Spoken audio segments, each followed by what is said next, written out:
जैसा कि हमने लास्ट एपिसोड में देखा था, सोंगफाई के मरने की वजह से एम्स की बहन डिप्रेशन में चली गई थी और अब वो किसी भी हद तक गिरने को तैयार है शैडो को मारने के लिए। पर शैडो तो इसे आसपास देखना भी नहीं चाहता, इसीलिए वो इसके हर अप्रोचेस को रिजेक्ट कर देता है। फिर शैडो को यहाँ एक गोल्ड टीयर का मॉन्स्टर दिखता है तो वो सामने सामने उससे फाइट करने लगता है। इस फाइट को देख के यहाँ सभी लोग बहुत हैरान हो गए थे। फिर शैडो इस मॉन्स्टर को मार के उसके ऊपर चुपके से ग्रीडी हैंड स्किल का भी इस्तेमाल कर लेता है, जिससे उसे बहुत सारी लाइफ स्पैम और अच्छी खासी लूट भी मिल जाती है और एक बढ़िया सी स्किल भी मिल गई थी। फिर उसका आधे से ज्यादा बैकपैक भर चुका था तो वो सामान बेचने की सोचता है और अपनी पहली स्किल को ग्रेरोस को बेच देता है। देन वो वांगमिंग को कांटेक्ट करता है और उससे कहता है कि मेरे पास अच्छा खासा सामान है तो तू लाइफ स्पैम लेके टाउन में आ जा। तो वांगमिंग भी इसको हाँ कर देता है। फिर वो शैडो से पूछता है कि क्या आपने ही सोंगफाई को मारा था? तो शैडो बेझिझक कहता है हाँ मैंने उसे मारा था, क्या तू मुझे अरेस्ट करना चाहता है? शैडो इस समय अथॉरिटीज की पावर को टेस्ट करना चाह रहा था और यहीं पर ही हमारा पिछला एपिसोड खत्म हो गया था। हमारे आज के एपिसोड की शुरुआत होती है, हमें एक बड़े अमीरों वाले टाउन का सीन दिखाते हैं जहाँ पर एक बढ़िया सा लकड़ी का कैसल बन रखा था और यहीं पर ही अपना एमसी भी आ चुका है। और रास्ते में आते आते उसने कुछ लो लेवल के मॉन्स्टर्स को भी मार दिया, जिससे उसका बैकपैक भी भर चुका था। शैडो के मीटिंग प्लेस पे आते ही ये चालू लोमड़ी शैडो से थोड़े एटीट्यूड में कहती है, एक्सपर्ट क्या आप ये एडमिट करते हैं कि आपने ही शैडो को मारा है? जो सुन के शैडो कहता है एकदम सही, क्या तुम मुझे अरेस्ट करना चाहती हो? तो ये लड़की तुरंत ही अपनी टोन बदलते हुए हंसने लग जाती है और हंसते हंसते बताती है, अगर मैं सच सच बताऊं तो हमने एक बहुत ही गहरी इन्वेस्टिगेशन शुरू कर दी थी और इस सब में हमारा सबसे बड़ा प्राइम सस्पेक्ट आप ही थे। बॉस आप ही सच में वो पर्सन हो जिसपे हमने सबसे ज्यादा शक किया था। पर हमें पता है कि सोंगफाई और जियांगली ने आपके अगेंस्ट साजिश रची थी और इन्वेस्टिगेशन में पता चला कि दाजियांग इंडस्ट्रीज तो सच में प्लेयर्स को किडनैप कर रही थी और उन्हें फोर्स कर रही थी अपने लिए काम कराने के लिए। अगर मैं सच बोलूं तो उन्हें मारना तो एक सेल्फ डिफेंस की तरह ही काउंट होगा। जो सुन के अपना एमसी सोचता है कि ये लोग मेरी आइडेंटिटी को नहीं जानते तो ये मुझे आइडेंटिफाई नहीं कर सकते, इसीलिए मेरे साथ कोऑपरेट करने की सोच रहे हैं। आखिर इसी में इन सब का भी फायदा है। मेरी पिछली जिंदगी में मैंने अथॉरिटीज के साथ एकदम क्लीनली काम किया था, मेरी प्रोफाइल पे कोई काले धब्बे नहीं थे। पर इस बार मैंने सोंगफाई और जियांगली को डायरेक्टली मार दिया है, जो चीजों को बहुत ज्यादा बदल देगा। चलो देखते हैं मेरे रीबर्थ के कारण इस गॉड फॉरसेकन गेम का ये एरा कितना बदलता है। फिर वो अपनी इन्वेंट्री से कुछ सामानों को बाहर निकालता है और वो सिल्वर, गोल्ड और प्लेटिनम टीयर के इक्विपमेंट्स का पूरा ढेर ही लगा देता है। और वो मनी मन सोच रहा था कि मैं यहाँ जिन प्लेटिनम टीयर के गियर्स का इस्तेमाल नहीं कर रहा हूँ मैं उन सबको ही बेच देता हूँ। वैसे भी गवर्नमेंट तो हर क्लास के स्किल्स और इक्विपमेंट्स को खरीद ही लेती है। और सबसे इम्पोर्टेंट बात, इनके पास लाइफ स्पैम बहुत सारी है। और एमसी के सामने इतने सारे गोल्ड टीयर के लूट के बीच में कुछ प्लेटिनम टीयर की लूट को देख के ये लोग बात करने लग जाते हैं, ओह माय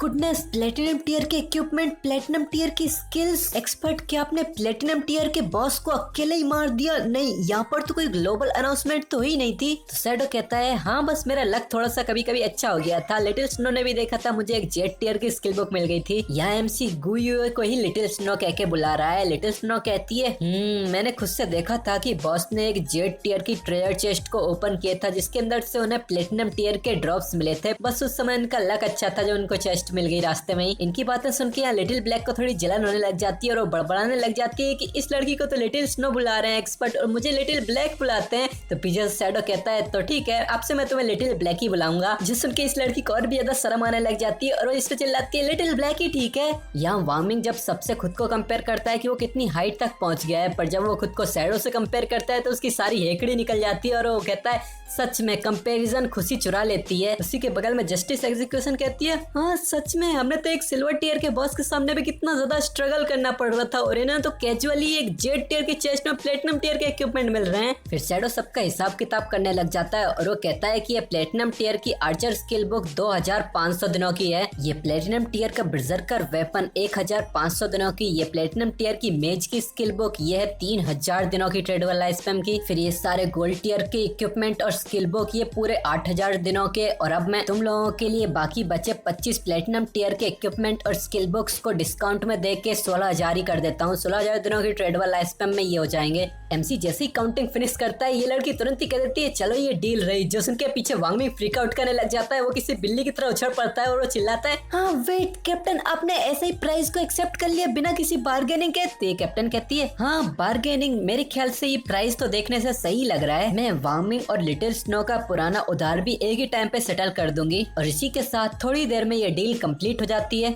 डील कंप्लीट होने के बाद सैडो कैप्टन की तारीफ करता है कि कैप्टन तो सच में बहुत डिसाइसिव है, मतलब कि डिसीजन लेने में ज्यादा टाइम खराब नहीं करते। तो कैप्टन भी इसकी हंसने लग जाती है। और यहाँ सैडो मनी मैन सोचता है कि जैसे ही ट्रेडेबल लाइफ स्पैन 10,000 दिनों से ज्यादा हो जाती है वो तुरंत सालों में कन्वर्ट हो जाती है, और 60 साल मतलब कि लगभग 22,000 दिनों की लाइफ स्पैन, और रियलिटी में ये लगभग 400 मिलियन कैश के बराबर है। और इस लड़की ने जितना अमाउंट यहाँ पर खर्च किया है वो गवर्नमेंट के लिए भी बहुत ही ज्यादा मैसिव अमाउंट है, पर फिर भी ये इन्वेस्टमेंट वर्थ इट है, और इसकी कॉस्ट के मुकाबले में इसके बेनिफिट्स कई ज्यादा हैं। चलो अब जियांगहाई सिटी गवर्नमेंट को इन इक्विपमेंट और स्किल बुक्स से अच्छी खासी टीम्स को जल्दी से कल्टीवेट करने का एक मौका देते हैं। इस तरीके से अथॉरिटीज जितनी ज्यादा ताकतवर बनती जाएंगी, मैं भविष्य में उतनी ज्यादा फालतू की परेशानियों को अवॉइड कर पाऊंगा, और ये भी हो सकता है कि हम इंटरनेशनल कॉन्फ्रंटेशंस में कुछ एडवांटेजेस ले पाए। मतलब हो सकता है कि कंट्रीज के बीच की फाइट में भी कुछ फायदा मिल जाए। यहाँ आन्यू एकदम सीरियस होते हुए कहती है, एक्सपर्ट दाजियांग इंडस्ट्रीज ने बहुत सारे प्लेयर्स को किडनैप करके कैदी में रखा है, हम उन्हें जल्द ही रेस्क्यू करने के लिए जाने वाले हैं, तो क्या आप भी हमें ज्वाइन करना चाहेंगे? ये सुन के एमसी मनीमैन सोचता है कि क्या गवर्नमेंट मुझे रिक्रूट करने की कोशिश कर रही है? शायद ये लोग इस फैक्ट को मिटाने की कोशिश कर रहे हैं कि मैंने सोंगफाई को मारा है। और सैडो इससे कहता है, नहीं मैं तो वहाँ नहीं आ सकता, पर मैं तुम्हें ये जरूर बताना चाहूंगा कि तुम लोगों का गेस एकदम सही है कि मैंने गेम की पावर का इस्तेमाल करके ही उन दोनों को मारा था। ये सुन के ये दोनों ही बहुत ज्यादा हैरान हो जाते हैं। दोनों ही सोचते हैं, क्या इस गेम की पावर्स का इस्तेमाल करके? तो एमसी इन लोगों को ये भी बता देता है, इस गॉड फॉरसेकन गेम में लेवल 10 तक पहुंचो, थोड़ी सी लाइफ स्पैम खर्च करो और तुम भी अपनी एबिलिटीज को रियल वर्ल्ड में ले जा पाओगे। फिर सैडो पीछे मुड़ जाता है और इन लोगों से कहता जाता है कि अपने समय का पूरा इस्तेमाल करो। तुम लोगों को तो पता ही होगा कि इस कहावत का क्या मतलब होता है। तो पीछे से आन्यू भी कंफ्यूजन में कहती है, तो क्या इसीलिए दाजियांग इंडस्ट्रीज भी लाइफ स्पैम को पागलों की तरह खरीदती जा रही है? एक बार उनके लोग लेवल 10 तक पहुंच गए और अपनी गेम की एबिलिटीज को एक्सट्रैक्ट कर लिया, उसके बाद तो हमारे रेस्क्यू मिशन में और भी ज्यादा कठिनाइयां आएंगी। तो सैडो जाते जाते कहता है, अच्छा है कि तुम्हें समझ में आ रहा है, चलो अब मैं चलता हूँ। और तुरंत ही अपनी सैडो स्नीक एबिलिटी का इस्तेमाल करके सैडोस में गायब हो जाता है। और हमेशा की तरह सभी लोग सैडो की एबिलिटी से इम्प्रेस हो जाते हैं। और आन्यू यहाँ एक सीरियस अंदाज में कहती है, वांगमिंग चलो अब से लेवलिंग अप करने के लिए अलग अलग चलते हैं। हमारी पूरी स्क्वाड अब हाई लेवल की हो चुकी है, अगर हम फिर भी साथ साथ चिपके रहेंगे तो हम हर मॉब को वन शॉट ही करते रहेंगे, इससे तो बहुत सारा डैमेज वेस्ट ही जाएगा। पर अगर हम हमारी टीम को स्प्लिट करके 2 लीडिंग टीम्स में कन्वर्ट करते हैं तो हमारी लेवलिंग एफिशिएंसी में एक बहुत ही मैसिव बूस्ट मिलेगा और हम बहुत ही तेजी से लेवल अप कर पाएंगे। ये सुन के वांगमिंग भी एक सीरियस लुक देते हुए कहता है, हाँ मैं समझ गया। आन्यू कहती है कि ध्यान रखना, हमारी प्रायोरिटी है कि हमारे सारे लोग लेवल 10 तक पहुंचाएं, और तुम अभी के लिए लॉग ऑफ करके ये इन्फॉर्मेशन अथॉरिटीज को दे दो, जिसके लिए वांगमिंग भी हाँ कर देता है। फिर हमारा सीन चेंज होकर एक टाउन में आता है जहाँ पर लोग बात कर रहे थे, देखो देखो वहाँ पर सैडो फिर से शॉप को सेटअप कर रहा है, पर इस बार वो कुछ बेच नहीं रहा है बल्कि खरीद रहा है। और हमें सामने दिखाते हैं, सामने एक शॉप लगा के एमसी वहीं पे बैठ गया होता है और उसी के ऊपर हेड पे लिखा होता है कि 30 दिन सिल्वर बॉस के कोऑर्डिनेट के लिए और 100 डेज की लाइफ स्पैम गोल्ड बॉस के कोऑर्डिनेट के लिए। अभी सैडो ने यहाँ स्टॉल लगाया था, तभी उसके सामने वही पुराना पोर्क्यूपाइन सी शकल वाला बंदा आता है जिसने जियांगली उसी घमंडी लड़की को लेवल अप कराया था। हाँ, और ये घमंडी लड़की और ये बंदी सेम ही है। पर ये बंदा सैडो के पास आके अब भी एटीट्यूड में कहता है, सैडो यहाँ अब भी सामान बेच रहा है। फिर वो सैडो के पास आता है और उसकी तरफ उंगली करते हुए कहता है कि हमारी यंग मिस्ट्रेस ने कहा है कि अगर तुम उन्हें कैरी कर लेवलिंग अप कराने को तैयार हो जाते हो तो वो तुम्हें 300 मिलियन से भी ज्यादा के दाजियांग इंडस्ट्रीज के शेयर देंगी। इस तरह की अपॉर्चुनिटीज पूरी जिंदगी में कभी कभी आती है, मैं तुम्हें ये सजेस्ट करूंगा कि तुम इसे चेरिश करो और हमारी बात मान जाओ। पर ये सुन के सैडो इस बंदे की तरफ ऐसे देखता है कि जैसे ये कोई इडियट हो। तभी कोई पीछे से एक बंदा इस बंदे से कहता है, तुमने अभी तक लॉग ऑफ करके इन्फॉर्मेशन चेक नहीं की होगी ना, सैडो ने रियलिटी में जाके ना सिर्फ सोंगफाई को मार दिया बल्कि तुम्हारी दाजियांग इंडस्ट्रीज की यंग मिस्ट्रेस को भी निपटा दिया है। जो सुन के ये बंदा कंफ्यूजन में कहता है, क्या? तभी पीछे से लोग बात करने लग जाते हैं, क्या यंग मिस्ट्रेस वो भी मारी गई? डैम, मैंने उसे एक बार देखा था, वो तो एकदम टोटल बेबी थी भाई, ये तो कितने शर्म की बात है, पूरी चीज बेस्ट हो गई। पर यहाँ लोगों की बातें सुन सुन के इस बंदे की फट रही थी। वो मनी मन सोचता है, क्या जियांगली मरी गई? पीछे कुछ लोग सैडो की इमेज बचाने की भी कोशिश कर रहे थे। वो लोग कह रहे थे कि उस लड़की के साथ जो हुआ अच्छा ही हुआ, उस लड़की ने रियलिटी में सैडो को किडनैप करके उसे इंस्लेव करने की कोशिश की, पर रियलिटी में वन शॉट करके ही सैडो ने उसे मार दिया। ये लोग जरूर गवर्नमेंट के लोग होंगे जो एमसी की इमेज व्हाइट वॉश करने की कोशिश कर रहे हैं। पर ये बंदा एमसी की जितनी ज्यादा तारीफें सुनता जाता है उतनी ज्यादा इसकी रियलिटी में फटने लग जाती है। और वो मनी मन सोचता है कि शुरुआत में तो उस लड़की ने एमसी को 10 मिलियन का ऑफर दिया था उसे लेवल अप कराने के लिए, पर शैडो ने उसको मना कर दिया। तो मैं उसके कैश के लालच में आ गया था। मैंने उसे ढूंढ के 5 मिलियन की डिमांड की तो उसने हाँ भी कर दिया, पर जब मैं उससे रियलिटी में पैसे मांगने गया उसने मुझे मार मार के बेहोश करवा दिया। और जब मैंने आंखें खोली तो मैं किसी अजीब से बेसमेंट जैसी जगह में था। मुझे कई दिनों तक चाबुक से तड़पाया गया और मुझे फोर्स किया गया कि मैं उनके लिए लाइफ स्पैम ग्राइंड करूं और भी ज्यादा उनके लिए विक्टिम्स को यहाँ लाऊं। फिर वो मनी मन हंसते हुए सोचता है जियांगली वो सच में मारी गई। वो चुड़ैल सच में ये डिजर्व करती थी। मैं पहले शैडो पे ऐसा करता था कि स्टूपिड के पास बस पावर है, कोई दिमाग नहीं है पैसा कमाने के लिए, पर रियलिटी में इसके पास पावर भी और दिमाग भी। उसे पहले पता था कि ये एक डेडली सिचुएशन हो सकती है और अंत में मैं ही एक बेवकूफ निकला जो अब भी जिंदगी और मौत के बीच झूल रहा है। यहाँ शैडो इस बंदे से कहता है अगर मैं पुरानी बातों को याद करूंगी कैसे तो उस लड़की के जूते चाटा करता था तो तूने तो उसके लिए बहुत सारे लोगों को किडनैप कराने में मदद की होगी है ना। तो ये बंदा बहुत ही ज्यादा घबरा जाता है और वो कहता है नहीं मुझे भी फोर्स किया गया था, मुझे जाना होगा, मुझे काम है। तो एमसी कहता है दफा हो जा। और वो मनी मन सोचता है क्या कचरा है, अथॉरिटी से इससे डील करेंगी। तभी एमसी के पास 2 लोग आते हैं जो कहते हैं कि मेरे पास सिल्वर बॉस के कोऑर्डिनेट हैं। तो एमसी कहता है सिल्वर बॉस के कोऑर्डिनेट के लिए 30 डेज की ट्रेड वाला स्पैम, चलो ट्रेड करते हैं। एमसी यहाँ ट्रेड कर रहा होता है तभी हमारा सीन चेंज होकर दूसरे टाउन में आ जाता है। वहीं पर ही कुछ लोग आए हुए थे तो उन लोगों के बारे में यहाँ पर एक ग्रुप बातचीत कर रहा होता है। अरे देखो ये एस ऑफ स्पेड्स हैं, इनके बारे में अफवाहें हैं कि ये रियल लाइफ में कौन ग्रुप की हेयर है, कौन सीसी का ग्रुप है। दूसरा बंदा कहता है हे इस लड़की से दूर रहो, इसने बहुत सारे प्लेयर्स को मारा है, इससे बच के रहना वरना अगर इसने तुम्हें टारगेट किया तो ये तुम्हें मार मार के तुम्हारी लाइफ स्पैम चुराती रहेगी। और हमें सामने दिखाते हैं सामने अलग अलग ब्रीड के कुत्तों के साथ आई मीन अलग अलग ब्रीड के आदमियों के साथ, अरे मतलब कि दूसरी कंट्री के आदमियों के साथ कौन सी बड़ी स्वैग में चल रही होती है। और ये लड़की कहती है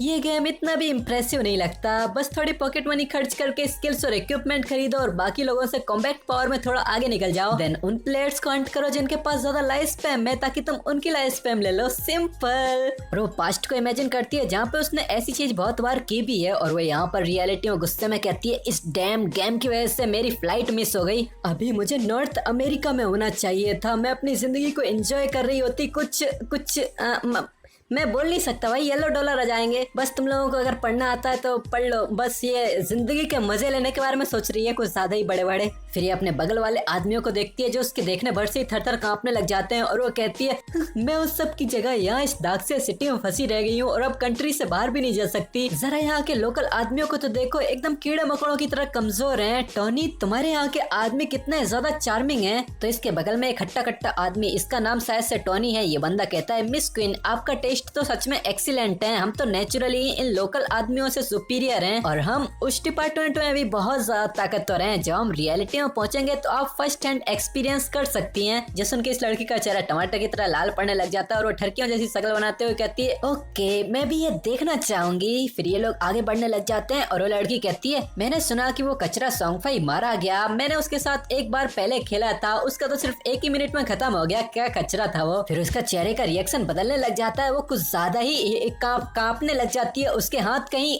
अलग ही जगह पे जाने लग जाते हैं, उसकी जुबान बाहर आने लग जाती है और वो कहती है लोग कहते हैं कि उसका किलर कोई शैडो करके है, भले ये एक और लोकल आदमी है पर फिर भी ये ग्लोबली रैंक नंबर 1 पे आता है, तो इसे जानना पहचानना थोड़ा वर्थ इट होगा। फिर वो अपनी ठरकियों वाली इमेजिनेशन में खोते हुए कहती है कि अगर ये शैडो बंदा सॉन्गफाई को इतनी आसानी से मार सकता है तो एक ऑर्डिनरी पर्सन को मारना तो इसके लिए बच्चों का खेल ही होगा, मैं इस अपॉर्चुनिटी का फायदा उठा के उससे मिल सकती हूँ। और यहाँ ये लड़की जिस ऑर्डिनरी पर्सन को मरवाने की कह रही है वो ऑर्डिनरी पर्सन क्विन फेंग ही है, शैडो की रियल आइडेंटिटी। पर भाई क्या चल रहा है इस सीरीज में, एक से बढ़ के एक क्रिंज विलानी क्यों आ रहे हैं, पहले सॉन्गफाई और अब ये लड़की। फिर ये लड़की इस गेम से लॉग ऑफ करने लग जाती है और वो सबसे कहती है कि सभी लोग मैं अभी थोड़ी देर के लिए लॉग ऑफ कर रही हूँ एक कॉल करने के लिए और किसी को तैयार करो जो शैडो तक पहुंच सके। और वो मनी मन सोचती है 3000 दिनों की लाइफ स्पैम, शायद शैडो को कैश के अंदर कोई इंटरेस्ट नहीं है पर वो बिल्कुल 3000 दिनों की लाइफ स्पैम तो रिफ्यूज नहीं करेगा। इसके बदले में उसे करना ही क्या है, एक इनसिग्निफिकेंट ऑर्डिनरी पर्सन को मारना उसके लिए तो एक चुटकी बजाने जैसा ही है। और वो मनी मन हंसते हुए कहती है उस समय जब तूने मुझे रिजेक्ट किया था मैं मैं वो तेरे चेहरे का लुक आज तक नहीं भूली हूँ। क्विन फैंग तू जल्द ही मारा जाएगा। इस एपिसोड की शुरुआत में हमें उसी बंदे को एक मॉन्स्टर को मारते हुए दिखाते हैं जिस बंदे से क्विन शाओ ने शैडो के लिए एक स्किल ली थी। ये बंदा एक मॉन्स्टर को मारता है और वो मॉन्स्टर लाइफ फोर्स में डिसॉल्व होने लग जाता है और ये बिल्कुल घुटनों पे आ चुका था। तो शाओ इसको हील करने लगती है और इस बार इसकी हीलिंग सक्सेसफुल रहती है। ये बंदा हील हो रहा था तो ये गहरी सांस भरते हुए कहता है, शाओ अगली बार जब तुम हील करो तो इसे इतना देर मत करना, मैं तो बस अपने एंसेस्टर से मिलने के लिए एक कदम दूर था, थोड़ा जल्दी कर देना। तो शाओ थोड़ी नाराजगी भरी आवाज में कहती है, तुम चिल्ला क्यों रहे हो मेरे ऊपर, तुम मरे तो नहीं ना। तो बंदा कहता है, मैं चिल्ला कर रहा हूँ, मैं तो बस तुम्हें याद दिला रहा हूँ। तो ये लड़की कहती है, मेरे पास सिस्टम की नोटिफिकेशन आ रही है कि मेरा हंगर बार 90% से ज्यादा हो गया है, तो मुझे लॉग ऑफ करके खाना वाना खाना पड़ेगा, ये नहीं चलो मेरे साथ। और अगले ही पल ये दोनों ही गेम से लॉग ऑफ भी कर जाती हैं और उस बेचारे की तो बोलती बंद हो गई थी, उसको तो बोलने के लिए कोई शब्द ही नहीं मिलते। और इनके जाने के बाद ये चिल्लाता है, डैम मैन, पहले ये लड़की इतने प्यार से मुझे एक्सपर्ट बुलाया करती थी, पर बस शैडो से एक बार मिलने के बाद ये इतनी ज्यादा हाई एंड माइटी क्यों एक्ट करने लगी। बस तू इंतजार कर, मैं तेरा ये एटीट्यूड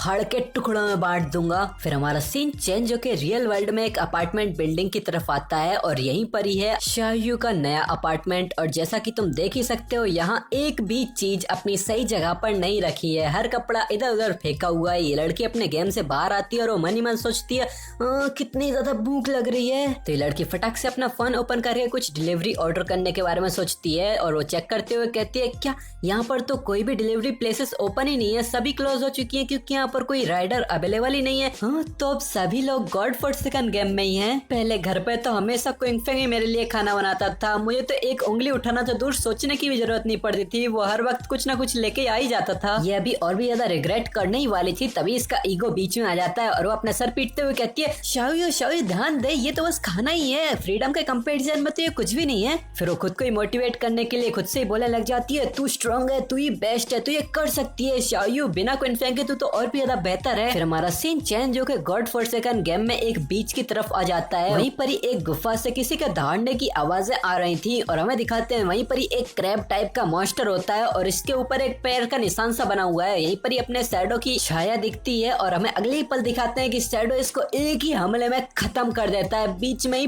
फाड़ देता है। वो मॉन्स्टर लाइफ फोर्स में डिसॉल्व होने लगता है और एमसी हाँफते हुए कहता है, 1 घंटे में 4 सिल्वर टियर के मॉन्स्टर, इतना ही बुरा नहीं है, हर किल से मुझे 16 इवोल्यूशन पॉइंट्स मिल रहे हैं। फिर वो इस मॉन्स्टर की लाइफ फोर्स को एब्जॉर्व करते हुए कहता है, किसी एवरेज सिल्वर टियर के बॉस मॉन्स्टर से मुझे लूट में लगभग 3000 से 4000 के बीच में ट्रेडेबल लाइफ स्पैन मिल रही है और मेरे गियर्स की बात करें तो सबसे कम वाले गियर भी गोल्ड टियर के हैं या फिर उससे ज्यादा हाई टियर के हैं। फिर वो अपने इक्विपमेंट्स की भी सारी इंफॉर्मेशन देने लग जाता है। वेपन्स में उसके पास प्लेटिनम टियर के घोस्ट शिप ट्विन ब्लेड्स है, आर्मर में उसके पास गोल्ड लेवल का घोस्ट फायर लेदर आर्मर है, ब्रेजर्स में उसके पास gold level heavy red leather gloves हैं, एक गोल्ड टियर का नेकलेस है, डिसाइपल पेंडेंट, 2 रिंग्स हैं, एक कर्स रिंग गोल्ड टियर की, एक एजिलिटी रिंग प्लेटिनम टियर की। इन 4 सिल्वर बॉसेस को निपटाने के बाद क्विन फैंग ने अपने ब्राउन्स ग्लव्स और इंफीरियर शूज को रिप्लेस कर दिया है। पहला है फ्लीटिंग लेदर आर्मर, ये गोल्ड टियर का असेसन टाइप आर्मर है जो फिजिकल डिफेंस को 15 से, सारी एलिमेंटल रेसिस्टेंस को 12 से और कूलडाउन स्पीड 35% से इंक्रीज करता है। इसकी लेवल रिक्वायरमेंट भी लेवल 8 है। दूसरा है गोल्ड टियर का काउंसिलमैन बूट्स, ये असेसन टाइप का आर्मर है जो स्टेल्थ ड्यूरेशन को 20% से इंक्रीज करता है, स्टेल्थ के टाइम पे मूवमेंट स्पीड को 30% से इंक्रीज करता है और स्टेल्थ ब्रेक के अटैक को 35 से इंक्रीज करता है। इसकी लेवल रिक्वायरमेंट भी लेवल 9 है। और थोड़ा हंसते हंसते खुशी से कहता है, मेरा कूलडाउन रिडक्शन अब 55% से 75% तक हो गया, मेरी इंस्टेंट शैडो स्लैश में कूलडाउन 12 सेकंड का है जो कि अब 6.8 सेकंड का ही रह गया है। इन इनिशियल टाउन्स में कहीं पर भी प्लेटिनम टियर के बॉसेस नहीं दिखते, यहाँ बस गोल्ड टियर की ही चीजें मिल सकती हैं। अब मेरे पास तेजी से ग्रो करने के लिए सिर्फ एक ही रास्ता है, क्लास अचीवमेंट को अप करना। फ्यूचर के प्लेटिनम बॉसेस में सबके ही पास कम से कम लेवल 2 की स्टेल्थ डिटेक्शन होती है, मुझे तेजी से एडवांस करके स्टेल्थ के लेवल को लेवल 3 तक पहुंचाना पड़ेगा, पर इसके लिए अब भी मुझे 20,000 एक्सपीरियंस पॉइंट चाहिए। बस स्टेल्थ के लेवल को लेवल 3 तक पहुंचा के ही मैं प्लेटिनम बॉसेस के सामने मरने के रिस्क को कम से कम कर सकता हूँ। मेरी पिछली जिंदगी में एक प्लेटिनम लेवल के बॉस को मारने के लिए 20 आदमियों की एक परफेक्ट कोऑपरेशन करने वाली टीम चाहिए होती है जो बिल्कुल कभी भी गलती ना करें। फिर वो पीछे मुड़ के कहता है कि चलो मैं पहले वापस टाउन में जाके गवर्नमेंट को ये सारे लूट भेज देता हूँ। फिर वो पूरे जोश में कहता है,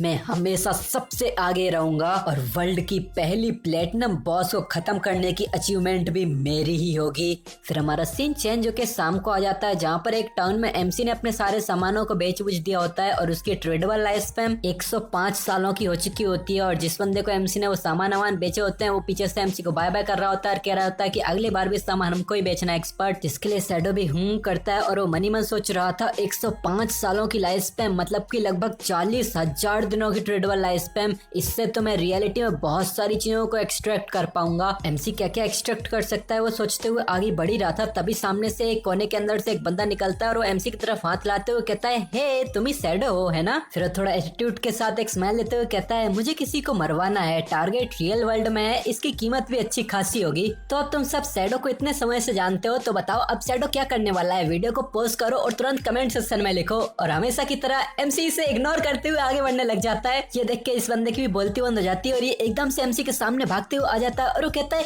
एक मिनट, ये तो बस एक नोबडी है, क्विंग फेंग, उससे तुम आसानी से मार सकते हो, तुमने सोंगफाई को भी आसानी से मार दिया था ना, मैं तुम्हें इसका एड्रेस भी देता हूँ, तुम ये आसानी से अच्छा खासा पैसा कमा सकते हो। अब टारगेट में अपना ही नाम सुन के शैडो भी थोड़ा हैरान हो जाता है और वो एक पल के लिए रुकता है और वो इससे कंफर्म करता है क्या क्विंग फेंग को मारना है। पर शैडो यहाँ अपना रिएक्शन नहीं बदलता और वो इससे पूछता है, क्या इसे मारना जरूरी है और तुम इसे मरवाना क्यों चाहते हो। तो ये बंदा हंसते हुए कहता है, इससे तुम्हारा कोई मतलब नहीं है, इसकी पेमेंट होगी 3000 दिनों की ट्रेडेबल लाइफ स्पैन। जो सुन के तो क्विंग फेंग भी सोच में पड़ जाता है, 3000 दिनों की ट्रेडेबल लाइफ स्पैन, ये तो रियलिटी में लगभग 50 मिलियन मनी के बराबर है।